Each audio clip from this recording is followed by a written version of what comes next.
Engineering strain, जैसे कि हमने बताया था कि आपको स्ट्रेन जो होता है वो change in length upon original length होता है। और इसमें दो तरह के स्ट्रेन्स, तीन तरह के स्ट्रेन्स हैं, जैसे कि टेंसाइल स्ट्रेन, लैटरल स्ट्रेन। तो टेंसाइल स्ट्रेन के लिए यहाँ पर जो भी डिफॉर्मेशन है और ओरिजिनल लेंथ को डिवाइड कर देंगे तो हमारा टेंसाइल स्ट्रेन मिल जाएगा। और लैटरल स्ट्रेन की बात करेंगे तो हम लोग यहाँ पर लैटरल डिफॉर्मेशन और ओरिजिनल विड्थ जो है उसको कंसीडर करेंगे तो हमें लैटरल स्ट्रेन ऑब्टेन हो जाएगा। और this one your shear strain में हमेशा जो होता है वो हमारा डेल्टा एक्स अपॉन वाई, और या हम इसको बोल सकते हैं स्लॉप टेन थीटा, यानी स्ट्रेन, और स्ट्रेन की कोई डायमेंशन यूनिट नहीं होती है, strain is always dimensionless. आगे हम लोग देखते हैं तो शेयर स्ट्रेस और शेयर स्ट्रेस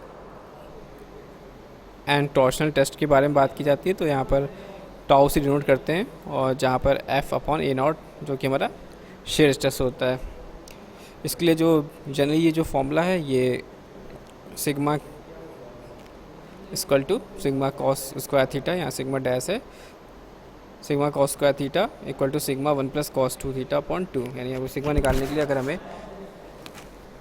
सिग्मा डैश निकालने के लिए सिग्मा कॉस थीटा एंगल और सिग्मा की वैल्यू पता हो जाएगी तो हम आराम से फाइंड कर सकते हैं कि स्ट्रेस और शेयर स्ट्रेस की अगर फाइंड करना है तो sigma sine theta cos theta और इक्वल टू या सिग्मा साइन 2 थीटा अपॉन 2 को जो है वो हम लोग लगा सकते हैं। फिर हमने बात की थी आपको स्ट्रेस स्ट्रेन बिहेवियर में, तो हुक्स लॉ जो बताया था कि stress is directly proportional strain होता है, और जैसे हम लोग डायरेक्टली प्रोपोर्शनल सिंबल हटाते हैं तो हम लोग यहाँ पर यूज़ करते हैं कांस्टेंट जिसका नाम है मॉडुलस ऑफ वेलोसिटी या Young modulus. That is elastic deformation stress and strain are proportional होता है, जैसे कि बताया कि stress is directly proportional to strain, तो जैसे स्ट्रेस बढ़ेगा उसी हिसाब से स्ट्रेन भी क्या होगा, वो साइमल्टेनियसली इंक्रीज होगा। और the greater the modulus the stiffer the material.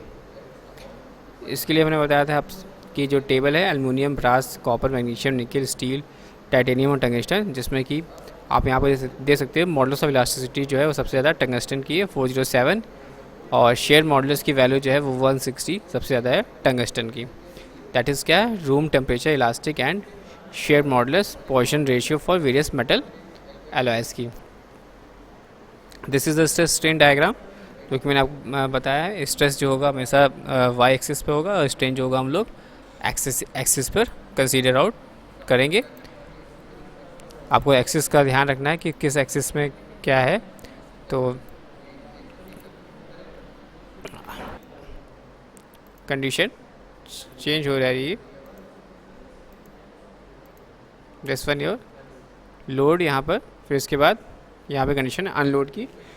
तो यहाँ पे जो कंडीशन दिखा रही है दैट इज़ योर स्लॉप, जो कि आपका मॉडुलस ऑफ इलास्टिसिटी को बता रहा है, जैसे इलास्टिसिटी।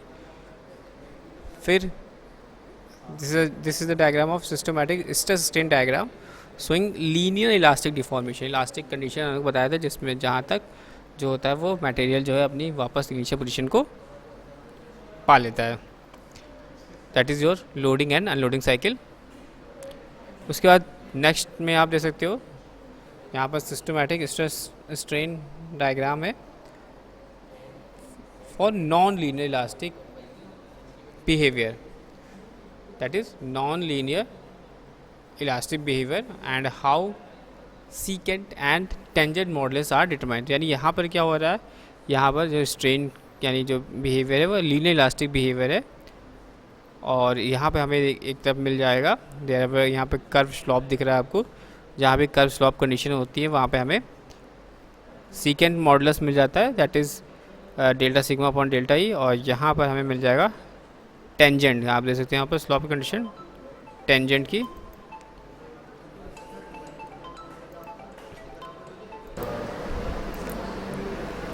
तो this is one your secant modulus और this is your tangent modulus. तो ये डायग्राम जो है हमारा ये शो कर रहा है डायग्राम जो कि आपको non linear elastic behaviour and how secant and tangent modulus are determined, ये आपका कंडीशन को बता रहा है।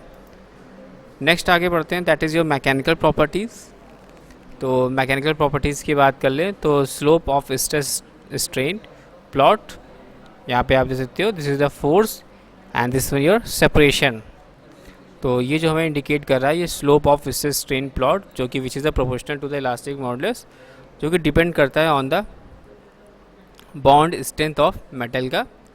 और यहाँ पे देख सकते हो this one your strongly bond, जो रेड कलर का हमारा स्ट्रांगली बॉन्ड को रिप्रेजेंट कर रहा है, और ब्लू जो है हमारा यहाँ पर वीकली बॉन्ड को रिप्रेजेंट कर रहा है।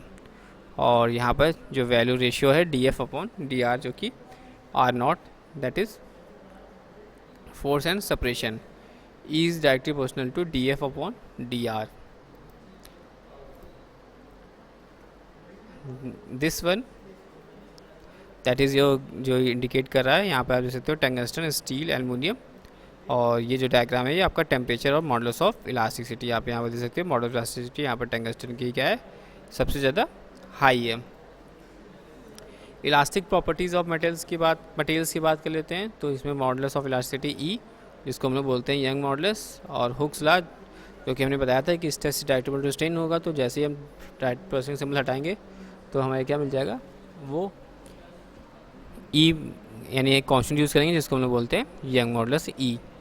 यहाँ पे आप डायग्राम में देख सकते हो this is the linear elastic and this one your, यहाँ पे देखिए डायरेक्शन का पता चल जाएगा कि ये जो है एक दूसरे के अपोजिट है, यानी इधर और इधर। तो दैट मीन्स हमने आपको बताया था टेंशन और कंप्रेशन का बारे में बताया था। तो यहाँ पे आप देख सकते हो इधर से पुल आउट किया जा रहा है और इधर से ये पुल आउट किया जा रहा है। तो यहाँ पर आप देख सकते हो this is the simple tension condition में जो डायरेक्शन है आप देख सकते हो दिस डायरेक्शन और दिस डायरेक्शन F की एक दूसरे के अपोजिट होनी चाहिए। This is your simple tension test. यहाँ पे आप देख सकते हो सिंपल टेंशन टेस्ट जो है ऑब्जेक्ट था, और ऑब्जेक्ट में किस तरह से फोर्स लग रहा है, जिसकी वजह से ये जो है वो डायरेक्शन जो होगी वो उसकी चेंज हो जाएगी, यानी लेंथ क्या हो रही है, इंक्रीज हो जा रही है। पॉइजन रेशियो क्या होता है, पॉइजन रेशियो हमारा जो होता है वो आपका माइनस आपका EX अपॉन EZ या माइनस EY अपॉन जो कि डिफॉर्मेशन था अपॉन EZ। मेटल्स के केस में 0.33 होता है, सिरामिक केस में 0.25 और पॉलीमर के केस में 0.40। फिर हमने यंग मॉडुलस जो कि कंपेरिजन है, जहाँ पे आप देख सकते हो कि E सिरामिक, E मेटल्स और E पॉलीमर। तो यहाँ पर अलग अलग हमें दी हुई वैल्यू यंग मॉडुलस की 1200 से लेकर यहाँ पे 0.2, और यहाँ पर ड्यूरेशन बढ़ता गया 0.2 से 0.4, 6, 8, 1, 2, 4, 6, 8, 10, 20 तक यहाँ से इंक्रीज़ होता जा रहा है हमारा EGPA। और इसके हिसाब से बताया गया कि LDPF और PTE जो हमारे पॉलिस्टर मटेरियल्स हैं यहाँ पर, और इसके बाद ग्रेफाइट, कंक्रीट और ग्लास सोडा। सबसे अधिक आप देखोगे हाई लेवल पे आपको यहाँ पर डायमंड दिखाई दे रहा है, जिसकी EGPA वैल्यू जो होती है वो स्टार्ट होती है 800 से लेकर 1200 के बीच में। तो आप यहाँ से बता सकते हो कि इलांगे मॉडुलस जो होता है सबसे हाईएस्ट जो है वो डायमंड का है। और वुड का आप देख सकते हो यहाँ पर 0.6 ही है वैल्यू, और इपॉक्स का 0.2 के आसपास है। तो यहाँ पर ये composite data based on reinforcement epoxy with 60% of aligned carbon aramid glass fibre. This is a young modulus comparison. किसी चीज़ में किया गया है, सिरामिक के बीच में, मेटल्स के बीच में और पॉलीमर्स के बीच में किया गया है। This is the comparison. This is the diagram representation, जहाँ पर आप देख सकते हो कि एक जो हमारा शाफ्ट है उसकी जो लेंथ है L0, Li और डायमीटर DI और D0। तो जो चेंजेस हो रहे हैं स्ट्रेन में वो यहाँ पर इंडिकेट किए गए हैं, और किस तरह से उसको यहाँ पर कैलकुलेट किया जाता है ये बताया गया है। नेक्स्ट आता है आपका what is the plastic deformation. Plastic deformation जो कि एक बार चेंज हो जाता है तो वापस रिवर्सिबल नहीं होता। और इलास्टिक डिफॉर्मेशन हमने समझा था कि इलास्टिक में क्या होता है कि वो जैसे फोर्स या अनलोडिंग हम करेंगे तो वो ऑटोमेटिकली अपनी इनिशियल पोजीशन पर ऑक्यूपाई कर लेगा, लेकिन प्लास्टिक डिफॉर्मेशन में ऐसा नहीं होता है। यानी the stress no longer proportional to strain and that is a permanent non recoverable. ये है ना, जो कि हमने बताया आपको परमानेंट नॉन रिकवरेबल होगा। यील्डिंग की बात कर ले तो प्लास्टिक डिफॉर्मेशन इस यहाँ पर हमें मिल जाता है, यानी यील्डिंग पॉइंट जो होगा, जो कि अभी हम आगे से स्ट्रेन डायग्राम में पढ़ेंगे, तो यहाँ पर हमें प्लास्टिक डिफॉर्मेशन मिल जाएगा। दिस वन डायग्राम यहाँ पे आप स्ट्रेस स्ट्रेन डायग्राम आप देख सकते हो, जो कि फिगर नंबर ए जो है वो आपका यहाँ पर typically stress strain behaviour show कर रहा है for metal showing elastic and plastic deformation. यहाँ पर आप देख सकते हो, जैसे कि हमने आपको बताया था, स्ट्रेस जो होगा वो हम लोग वाई एक्सिस पे लेंगे और स्ट्रेन जो होगा वो एक्स एक्सिस पे लेंगे। और दिस इज़ द रीजन, यानी पॉइंट पी जो है हमें मिल रहा है वहाँ पर इलास्टिक और प्लास्टिक। इलास्टिक बताया जहाँ पर जो आपका मटेरियल है वो अपनी इनिशियल पोजीशन ऑक्यूपाई कर लेता है, लेकिन प्लास्टिक वो रीज़न है जहाँ पर वो नॉन रिवर्सिबल होता है। तो इसका मतलब है कि प्लास्टिक रीजन में ये वापस रिवर्स नहीं हो सकता। और तो यहाँ पर जो वैल्यू मिले यानी yield strength sigma Y, that is जो वैल्यू इज़ 0.002 स्ट्रेन, यानी बहुत ही माइन्यूट यहाँ पर जो स्ट्रेन लिया गया वो 0.002 लिया गया। जबकि फिगर बी जो आपको देख रहे हैं, फिगर बी जो है वो रिप्रेजेंट कर रहा है stress strain behaviour found on some steel demonstrating the yield point phenomena. यहाँ पर हम लोग जो कंडीशन कर रहे हैं यहाँ पर यील्ड पॉइंट फिनोमेना, यानी यहाँ से प्रोपोर्शनल लिमिट चलती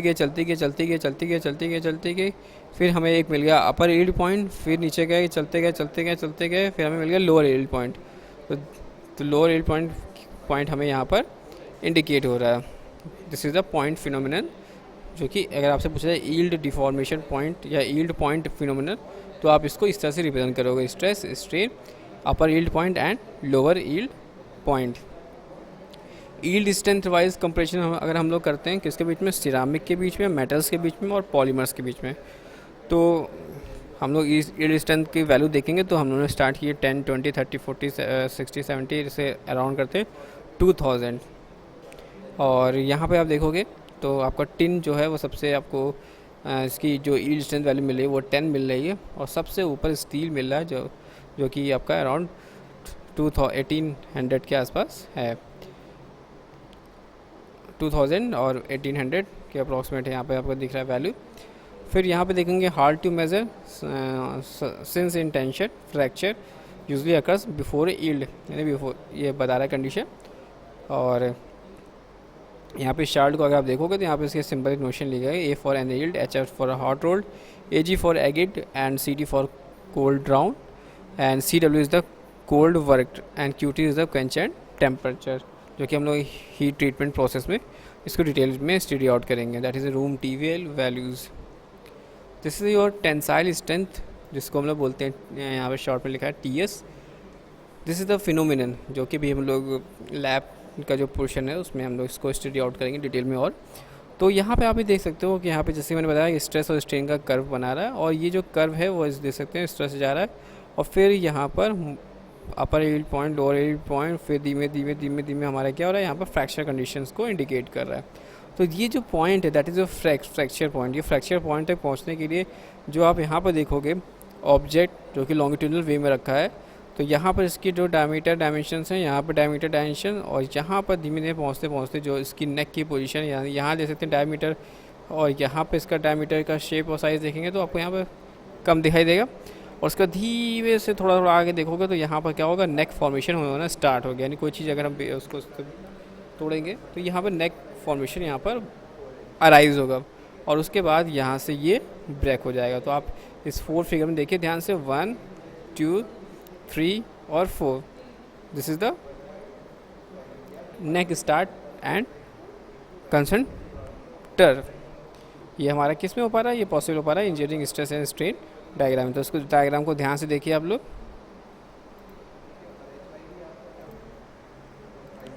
तो आपने ध्यान से देखा और आपको इंडिकेट हो गया कि फ्रैक्चर पॉइंट कंडीशन जो हो रही है वो कहाँ पे हो रही है और कहाँ पे हमारा ये जो नेक का फॉर्मेशन हुआ, इसकी वजह से यहाँ पे हमें फ्रैक्चर पॉइंट मिला। दैट इज़ यहाँ पे जो है आपका एफ इज़ द फ्रैक्चर या ultimate strength.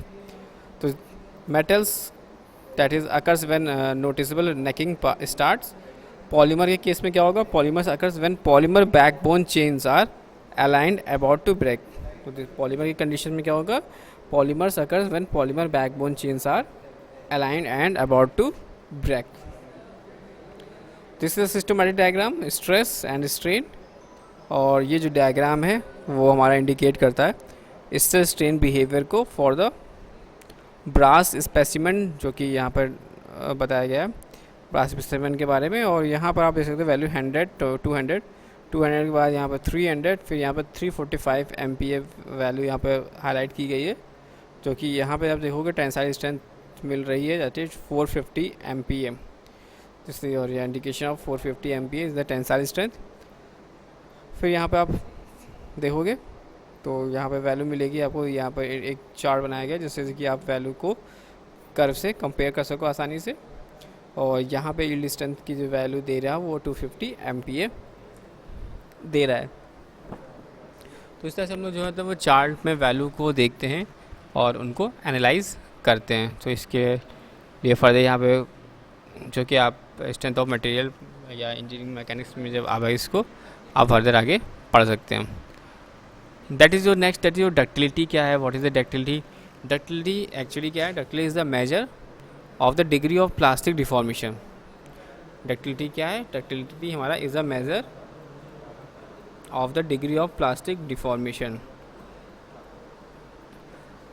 that has been sustained at fracture, that has been sustained at fracture।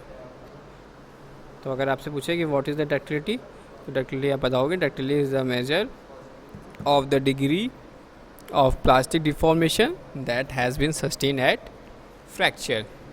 जहाँ पर आप परसेंटेज इलॉन्गेशन या परसेंटेज रिडक्शन एरिया निकाल सकते हैं। परसेंटेज इलॉन्गेशन निकालने का फॉर्मूला जो है वो final length minus original length upon original length into 100। और परसेंटेज रिडक्शन इन एरिया निकालने का फ़ायदा जो है फॉर्मूला जो है वो A0 माइनस AF यानी original area minus final area upon original area into 100। Ductility आप यहाँ पे इस तरह से समझ सकते हो, जैसे कि हमने आपको बताया कि कैसे निकालते हैं परसेंटेज ऑफ इलास्टिक डिफॉर्मेशन। तो यहाँ पे आप देखोगे इस बार को देखोगे तो यहाँ पे इसकी लेंथ L0 है और इसका एरिया A0 है। फिर नेक फॉर्मेशन जो बन गया तो यानी दैट इज़ ये AF हो गया, यानी इसका एरिया ऑफ फाइनल एरिया, और LF क्या हो गया? इसकी फाइनल लेंथ हो गई। अब क्या हो रहा है इस कर्व में? इस कर्व में आप देख सकते हो कि इंजीनियरिंग स्ट्रेस और स्ट्रेन किस तरह से वर्क कर रहा है। तो इलास्टिक डिफॉर्मेशन यहाँ पर डक्टिलिटी लेवल हमने देखा। This is the diagram. अगर ब्रिटल का केस होता है तो ब्रिटल के केस में जो हमारा स्ट्रेस और स्ट्रेन यहाँ पे देते हैं, यहाँ पर ABC कर्व जो है वो ब्रिटल है, क्योंकि ब्रिटल जो होते हैं वो उनके अंदर टेंसाइल की प्रॉपर्टी नहीं होती है, वो तुरंत जल्दी से वो ब्रेकेबल हो जाते हैं। तो यहाँ पे आप देख सकते हो ABC इज़ दैट ब्रिटलनेस, और AB', C' आपको यहाँ पर डक्टाइल को दिखा रहा है। यानी यहाँ पर डक्टाइल में आप देख सकते हो यहाँ पर कि स्ट्रेन की वैल्यू जो है वो किस तरह से इंक्रीजेबल है, लेकिन इस केस पे जो है वो इतना ज़्यादा इंक्रीजेबल नहीं है। इस केस में स्ट्रेस जो है वो गया और स्ट्रेन जो है मैंने ब्रिटल के जो मटेरियल्स होते हैं उनमें स्ट्रेन की एबिलिटी नहीं होती ज़्यादा, इसलिए क्या होता है ये हमारी यह तुरंत ब्रेक हो जाए। This is the systematic representation of tensile stress strain behaviour of brittle and ductile material loaded to fracture. ये हमने आपको बताने की कोशिश की। यहाँ पर this is the mechanical properties of several metals and alloy in and steel.